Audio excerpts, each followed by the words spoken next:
Welcome to the best of gaming for the month of January. This is the show where I go over the best rated games along with some of the top news stories of the month. Let's jump into some of the better games the month of January offered us. Dying Light, a very ambitious game. Techland were aiming to overcome the bad reputation from the apparently bad Dead Island games, which I thought were actually quite fun. Dying Light is a survival horror video game developed by a Polish video game developer Techland and published by the Warner Brothers. It released on the 27th of January in North America and the digital market, and the 30th physically in Europe. Players traverse an expansive urban environment overrun by a vicious epidemic, scavenging the world for supplies and crafting weapons to defend against the growing infected population, with a heavy focus on the free-running mechanics. The game is mostly melee based, with the majority of fighting using melee weapons. There are more than 100 different weapons that can be used, and more when the player begins to craft new weapons. So, I recommend if you enjoyed the Dead Island games, you'll absolutely love this one. I've only seen Let's Plays of it, but it does just look like Dead Island, but a whole lot better with cool new features. One of my friends, Gloku, has been excited for this game quite a while now, and he's covered details of it up until release on his channel, We Are MagicalNoob. So let's hear what his opinion is, and if it lived up to the hype. Thank you for having me, Stalli. I've been playing Dying Light these last couple of days. I haven't finished it yet, but according to Steam I've already put 19 hours into the game, and these are my thoughts so far. The highest points of Dying Light are definitely on its gameplay mechanics, both the freedom of movement and the combat. The free running in the game is not quite as elegant as the one in Mirror's Edge, but it's taken to a whole different scale since it's done anywhere on the open world. It's also very easy to learn and very natural to the player once you get used to it. The combat feels like an evolution from Techland's previous title, Dead Island. I didn't really like the combat in Dead Island, but the additions they put in Dying Light have made it very satisfying. One of the first skills you unlock is the ability to dodge, which makes combat a lot more mobile, and each skill you unlock makes it more and more interesting. My main problem with the game is the side quests. I'm not gonna say they're all bad, but the good ones are few and far between. It feels like their only purpose is to extend the time you spend with the game, but when characters are so poorly written and quests are so mind-numbing, I'm guessing that time won't be remembered too fondly. The story quests don't share their issue though. I found both character and the activities you do on those quests to be very enjoyable. Can't wait to see where it all leads. There's also a day-night cycle, and I must say I don't really like the night. There was definitely a sense of thrill and panic the first couple of nights, but that quickly died out. Now I just feel that I'm restricted, forced to stealth around and changing my routes so the volatiles don't see me. The game does allow you to skip the night if you're in a safe house, and the fact that the night is dangerous also helps build the world and the story that you're in, but from a gameplay perspective, the fear the night was supposed to induce isn't there anymore. Overall, I'm enjoying the game. If you like Dead Island, you're absolutely gonna love this one. Just stay away from the side quests, they're seriously boring.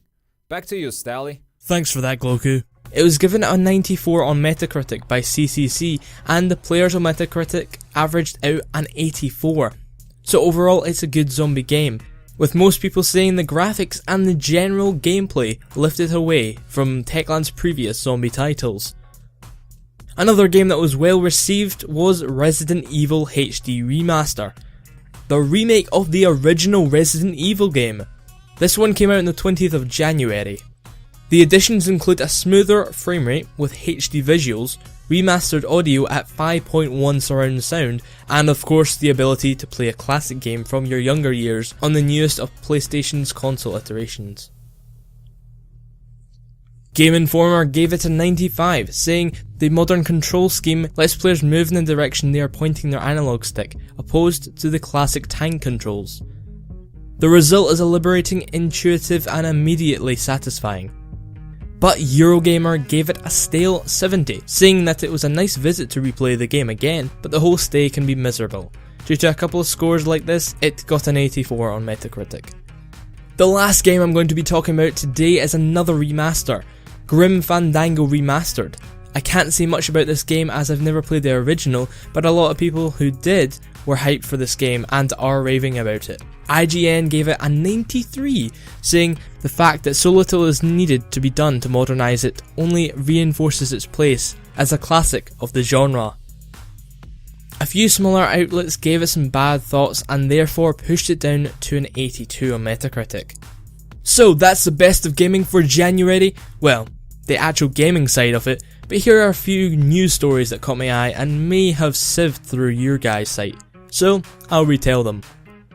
Grand Theft Auto 5 on the PC was delayed from January 27th to the 4th of March, which has upset a few fans, having waiting so long already for the PC release. The reasoning behind it all was Rockstar needed a few extra weeks to test it out and polish it off a little, and they were still seeing a few minor bugs in the PC port. But there is some good news. For the lucky few who have 4K monitors, Rockstar announced that the PC release will support resolutions that high.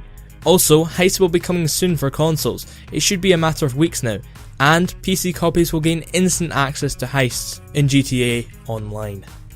Onto some other news of the month. Amazon mucked up badly for the upcoming Batman Arkham Knight. They possibly spoiled the story for the fans, so spoiler alert I guess. They put up a limited edition copy of the game. It contained an awesome looking statue of the Dark Knight himself, towering over Gotham. What's bad about this, you may ask?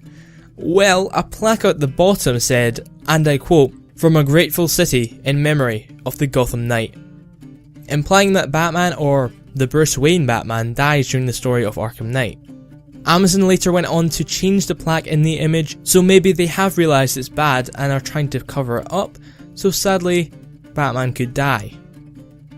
I was thinking about talking about Lizard Squad today, but I'm pretty sure everybody in gaming all now knows what is allegedly happening to them after the DDoS attacks. So, on to other news. Call of Duty, the most popular franchise in gaming. The newest variant was leaked to be called Call of Duty World at War 2, which is great news. The World Wars are coming back into mainstream gaming, but Treyarch have a lot to live up to if this is completely true. The first one was classed as one of the best Call of Duties and one of the best games of its year. Its campaign was generic in a sense and sought inspiration from many films such as Enemy at the Gates, but there is no harm in doing that as all the missions were great as well as the films. Good luck Treyarch, because you will need it. So that's the best of gaming for January. I hope you've enjoyed this month's show, and do tell me your thoughts of it down below in the comments, and tell me what I should do more of and if I should have any more segments of this show.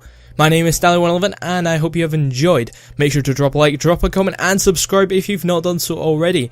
I'll see you guys at the end of the next month. See ya!